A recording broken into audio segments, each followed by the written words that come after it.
Hello everyone, welcome to కథల సవ్వడి. ఈ వీడియోలో నేను ఒక అందమైన ముగ్గు వేస్తూ మీకు ఒక ఆసక్తికరమైన కథను షేర్ చేస్తున్నాను. ప్రకృతి అందాలను కెమెరాలో బంధిస్తూ ఉన్న జాన్వి దూరంగా ఉన్న పుట్టగొడుగు దగ్గరకు వెళ్తుంది. నేల మీద బోర్లా పడుకుని ఆ పుట్టగొడుగుని ఫోటో తీస్తుంది. లేచి నిలబడి బట్టలు కంటుకున్న మట్టి దులుపుకుని ఫోటో వైపు చూసి వావ్ అనుకుంటుంది జాన్వి. చుట్టూ ఒకసారి చూస్తుంది. దూరంగా కొంతమంది పిల్లలు ఆడుకుంటూ ఉంటారు. ఆ పిల్లల్ని చూసిన జాన్వికి మనసులో ఉన్న బరువు మొత్తం దిగిపోయినట్టు అనిపిస్తుంది. నిన్నటి దిగులంతా తీరిపోయినట్టు అనిపిస్తుంది. సడన్గా బూమ్ అని వినిపించడంతో ఉలిక్కిపడి వెనక్కి చూస్తుంది జాన్వి. 6 ఏళ్ల పాప కిలకిలా నవ్వుతూ ఉంటుంది. ఎవరైనా ఉన్నారేమో అనుకుని చుట్టూ చూస్తుంది. పాప తప్ప ఎవరూ కనిపించలేదు. ఊరు చివర ఎక్కడో ఉన్న కొండ మీదకు ఒక్కతే ఎలా వచ్చింది అని అనుకుంటుంది. ఉలికిపాటు కప్పిపుచ్చుకుంటూ జాన్వి కూడా నవ్వుతుంది. జాన్వి ఆ పాపతో, పాప ఇంత దూరం ఎలా వచ్చావు? నీతో ఎవరైనా వచ్చారా అని అడుగుతుంది. పాప ఎవరూ రాలేదన్నట్టు తల అడ్డంగా ఊపుతుంది. నేను కూర్చుంటా అంటూ గట్టువైపు చూపెడుతూ ఎత్తుకోమని దబాయింపుగా అడుగుతుంది పాప. జాన్వి ఫక్కున నవ్వుతుంది. నిన్న మొన్నటి దిగులంతా తీరిపోయినట్టు అనిపించి చేతులు చాపేలోపే ఆ పాప కిలకిలా నవ్వుతూ దూరంగా పరిగెత్తుతుంది. జాన్వి చివరిసారిగా ఈ ఊరు వచ్చి చాలా రోజులు అవుతుంది. ఇంజనీరింగ్ అయ్యాక అమెరికా వెళ్తూ ఈ ఊరు వస్తుంది. ఆ తర్వాత ఇండియా వచ్చిందే తక్కువ. అయినా కూడా ఈ ఊరితో జ్ఞాపకాలంటే తనకు 6 ఏళ్ళు వచ్చేంత వరకే. ఆ తర్వాత ఎప్పుడు వచ్చినా నానమ్మ వాళ్ళ ఇంటి వరకే తప్ప ఇల్లు దాటి పెద్దగా బయటకు వెళ్ళింది లేదు తను. చదువు, ఉద్యోగం, పెళ్ళి, ఆ తర్వాత ఎదురైన హింస అన్నీ వదులుచుకుని మళ్ళీ కాస్త ఊపిరి పీల్చుకోవాలన్నట్టు నానమ్మ ఊరికి వస్తుంది జాన్వి. ఎత్తుగా ఉన్న గట్టు మీద కూర్చుని కింద పొలాలు, దూరంగా ఉన్న చెరువుని చూస్తూ కూర్చుంటుంది జాన్వి. చిన్న కొండలా ఉండే ఆ పెద్ద దిబ్బలాంటి గట్టు మీదకు జాన్వి చిన్నతనంలో చాలాసార్లు వస్తుంది. ఆ చిన్న మట్టి కొండని, దాని దాపునే ఉండే చిన్న చిన్న గడ్డి దుబ్బులని చూస్తున్నప్పుడు భలే సరదాగా అనిపించేది. పక్కనే ఉన్న చెరువులో బోలెడు కొంగలుండేవి. ఆ వయసులో తనకు పెద్దగా తెలియలేదు కానీ అక్కడికి వచ్చే దారంతా విరగపూసిన పున్నాగపూలు, ప్రతి ఇంటి బయట అందమైన రంగవల్లులు. ఇవన్నీ ఇప్పుడు చూస్తుంటే ఊరు మొత్తం ప్రశాంతంగా మరో లోకంలోకి వచ్చినట్లుగా ఉంది. లోపలి వేదనల్ని కాసేపు ఊడ్చేసినట్టు ఉంది. ఇంతలోనే ఎప్పుడు వచ్చిందో మళ్ళీ వచ్చిందా పాప. జాన్వి వెనకగా వచ్చి జాన్వి కళ్ళు మూయబోతూ ఉంటుంది. చటుక్కున ఆ పాప చేతులు పట్టుకుని లాగి పక్కన కూర్చోబెడుతుంది జాన్వి. ఈ గట్టు ఎలా ఎక్కావు అని అడుగుతుంది. ఆ పాప గట్టు వెనక నడకదారి చూపెడుతూ ఉంటే తను ఇందాక అటే వచ్చాను కదా అనుకుంటూ నాలుక ఖర్చుకుంటుంది జాన్వి. నీ పేరేంటి పాప అని అడుగుతుంది జాన్వి. ఆ పాప తన్విత అని చెప్పి తనను అందరూ తన్వి అని పిలుస్తారు అంటూ నువ్వు కూడా నన్ను తన్వి అనే పిలవాలి అని ఆర్డర్లా చెప్తుంది ఆ పాప. ఇంత దూరం ఒక్కదానివి ఎందుకు వచ్చావు తన్వి అని అడుగుతుంది జాన్వి. ఒక్కదానినా? నేనెప్పుడు ఇక్కడే ఆడుకుంటాను, నాకు అసలు భయం ఉండదు తెలుసా అంటుంది తన్వి. ఇంతకీ ఏం చదువుతున్నావు తన్వి అని అడుగుతుంది జాన్వి. తన్వి ఫస్ట్ క్లాస్ అని చెప్పి ఇక్కడ కాదు వైజాగ్లో అంటుంది. ఇక్కడ మా మామయ్య ఫ్యాక్టరీ ఉంది, అందుకని ఎప్పుడూ ఇక్కడికి వస్తుంటాము అంటుంది. అవునా అంటూ ఏం ఫ్యాక్టరీ అని అడుగుతుంది జాన్వి. తన్వి తాటి చేపలు అంటూ తన గౌన్ జేబులో నుంచి చిన్న ముక్క తీసి జాన్వికి ఒకటిస్తుంది. ఇవే తిను బాగుంటాయి అంటూ తను కూడా ఒకటి బుగ్గన పెట్టుకుంటుంది. తన్వి ఇచ్చిన ముక్క నోట్లో పెట్టుకుని జాన్వి తాటి తాండా అనుకుంటుంది. ఎప్పుడో తిన్న రుచి, నానమ్మ భలే చేసేది చిన్నప్పుడు, కాస్త వగరుగా కాస్త మత్తుగా అదో రుచి అని అనుకుంటుంది జాన్వి. భలే ఉంది, మీ ఫ్యాక్టరీలో చేస్తారా అని అడుగుతుంది జాన్వి. అవును, మా పొలం చుట్టూ బోలెడు తాటి చెట్లున్నాయి. అదిగో అటు చూడు ఎన్ని చెట్లు. అవన్నీ ఎండాకాలం అయ్యాక తీపి చేపలు చేస్తారు. ఈ ఊర్లో చాలామంది మా మామయ్య ఫ్యాక్టరీలో పనిచేస్తారు తెలుసా అంటూ కళ్ళు గుండ్రంగా తిప్పుతుంది. జాన్వి మరి నువ్వెప్పుడైనా ఫ్యాక్టరీకి వెళ్ళావా అని అడుగుతుంది. తన్వి నేను వచ్చినప్పుడల్లా అక్కడికి వెళ్తాను అంటుంది. నేను కూడా స్టిక్కర్లు అంటిస్తాను తెలుసా అంటూ జేబులో నుంచి కవర్ తీసి చూపెడుతుంది. జాన్వి పామ్ జెల్లీ అని తెలుగులో ఇంగ్లీష్లో రాసి ఉంది. అదేంటి నీ పేరు తన్వి కదా, జాన్వి పామ్ జెల్లీ అని రాసి ఉంది అని అడుగుతుంది జాన్వి. తన్వి ఆ ఫ్యాక్టరీ మాది కాదు, మా మామయ్య ఫ్యాక్టరీ అని చెప్పాను కదా అంటుంది. మా మామయ్యకు మామిడి తోట, డైరీ ఫామ్ కూడా ఉంది. నేను నా ఫ్రెండ్స్ కలిసి అప్పుడప్పుడు మామిడి తోటకు వెళ్ళి ఆడుకుంటూ ఉంటాము అని చెప్తుంది. జాన్వి, మరి నీ ఫ్రెండ్స్ ఎక్కడా కనిపించరే అని అడుగుతుంది. తన్వి, ఇప్పుడు నాకు వాళ్ళకు పచ్చి, అందుకే ఒక్కదాన్నే వచ్చేసాను అంటుంది. పచ్చి ఎందుకు, గొడవ పడ్డారా అని అడుగుతుంది జాన్వి. గొడవ కాదులే, అష్టాచెమ్మ, చింతపిక్కలాట, తొక్కుడు పిల్ల వాళ్ళకు బాగా వచ్చిన ఆటలు, అవన్నీ నాకు సరిగ్గా రావు. నేను సరిగా ఆడకపోతే వాళ్ళంతా ఎగతాళి చేస్తారు. అప్పుడు పచ్చి చెప్పి వచ్చేస్తాను అంటుంది. తన్వి తన ఫ్రెండ్స్ గురించి చెప్తూ ఉంటే జాన్వికి లోపలెక్కడో జ్ఞాపకాలు. అప్పట్లో తనకు కూడా చాలామంది స్నేహితులు ఉన్నట్లు లీలగా గుర్తొస్తుంది. ఇప్పుడు వాళ్ళంతా ఎక్కడ ఉన్నారో వాళ్ళ పేర్లు కూడా గుర్తులేదు. మూలాల నుండి అంత దూరం వచ్చేసానా అనుకుంటూ తన్వితో, మరి అందరితో పచ్చి అయితే ఎలా, అస్తమాను ఒక్కదానికే కాలక్షేపం కుదరదు కదా అని అడుగుతుంది. తన్వి, అదేమీ లేదు, నేను ఇక్కడి నుంచి వెళ్ళేసరికి మళ్ళీ వాళ్ళు నా చుట్టూ చేరిపోతారు తెలుసా అని గర్వంగా అంటుంది. అవునా, ఏ మంత్రం వేస్తావు వాళ్ళ మీద అని అడుగుతుంది జాన్వి. మంత్రాలకు చింతకాయలు కూడా రాలవని ఇంత పెద్ద పిల్లవి నీకు తెలీదా ఏంటి? మంత్రాలు తంత్రాలు ఏమీ లేవు. వాళ్లకు నేను చెప్పే ఇంగ్లీష్ రైమ్స్ అన్నా, ఫేబుల్స్ అన్నా చాలా ఇష్టం. అలాగే నేను చెప్పే వైజాగ్ కబుర్లు కూడా. పాపం వాళ్ళెప్పుడూ అంత పెద్ద సిటీ చూడలేదంటలే అంటుంది తన్వి. అబ్బో, అయితే నువ్వు చాలా గొప్ప పిల్లవన్నమాట అంటున్న జాన్వితో, నా సంగతి సరే, ఇంతకీ నువ్వెవరు, ఈ కొండలు చూడ్డానికి వచ్చావా అని ఆరాగా అడుగుతుంది తన్వి. ఆ పాప మాటలు వింటూ ఉన్న జాన్వికి ఆ పాప 6-7 ఏళ్ల పిల్లలాగా అనిపించట్లేదు. ఎప్పటినుంచో పరిచయం ఉన్న తన స్నేహితురాల్లాగా అనిపిస్తుంది. ఈ ఊరిలో మా నానమ్మ, తాతయ్య ఉంటారు. నేను అమెరికా నుంచి వచ్చాను.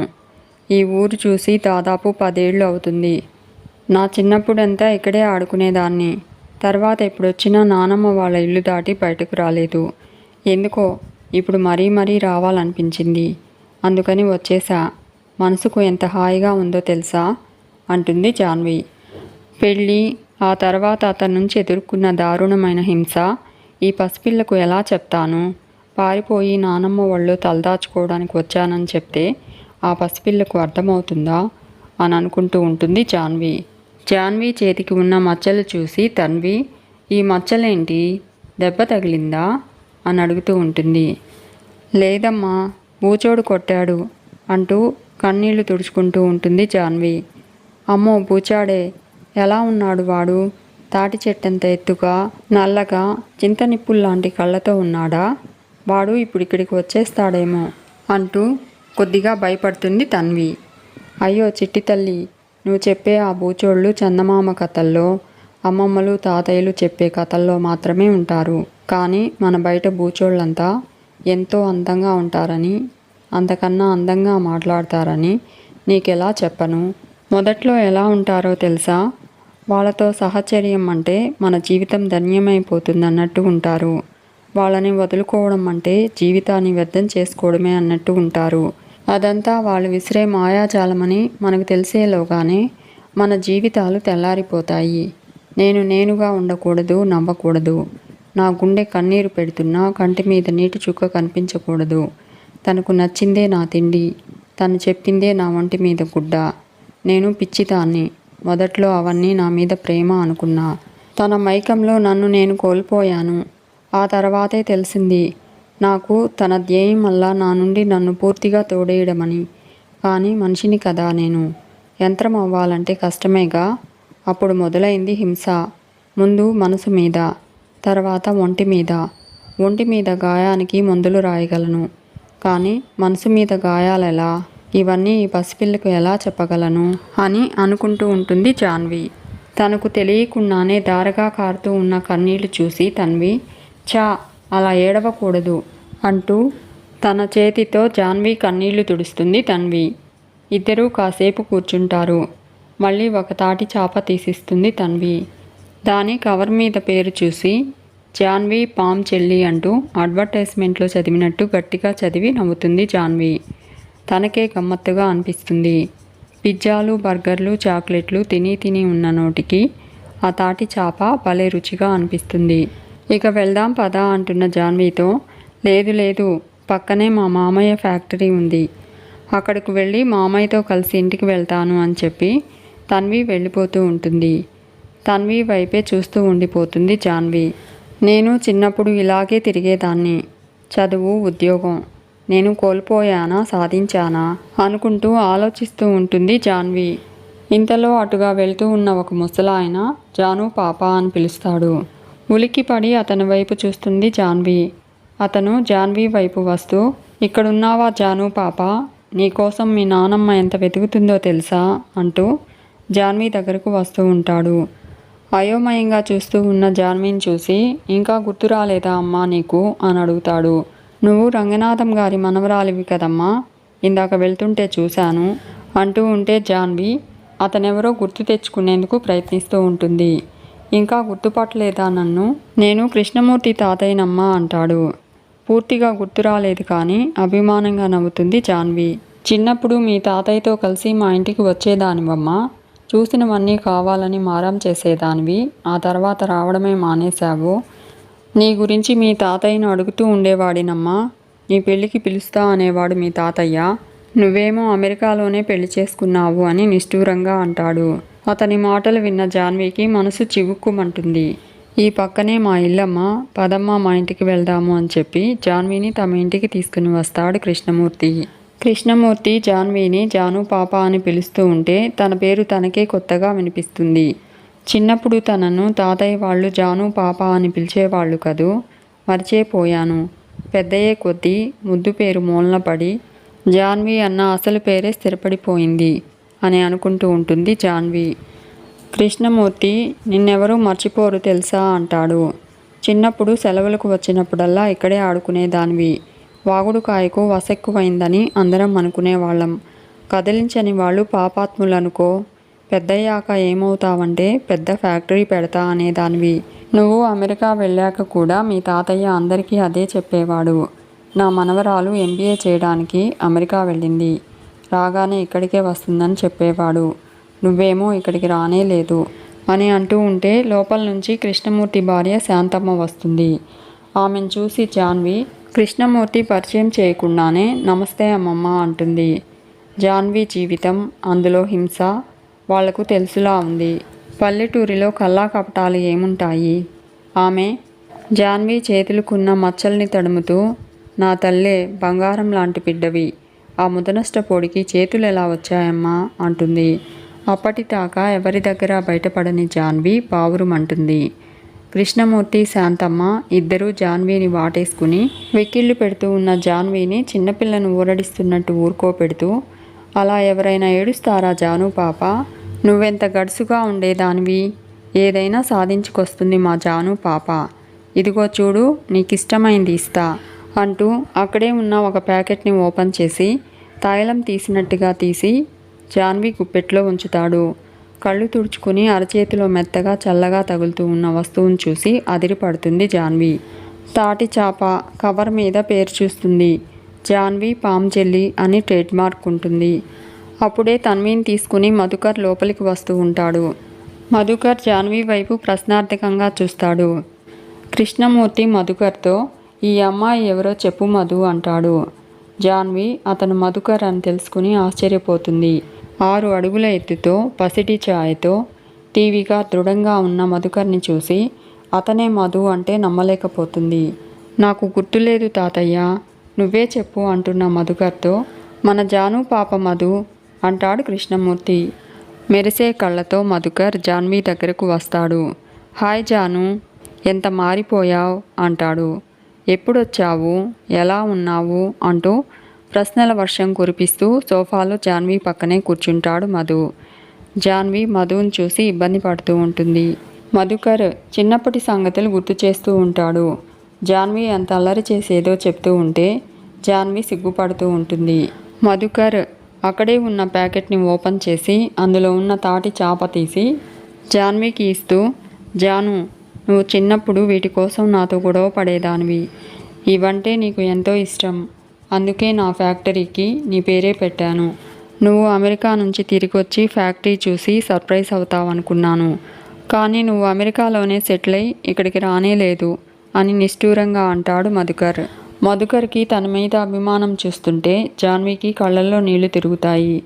జాన్వీ కన్నీళ్లు కనపడకుండా మేనేజ్ చేస్తూ, సరే మధు, నీ గురించి చెప్పు అని అడుగుతుంది.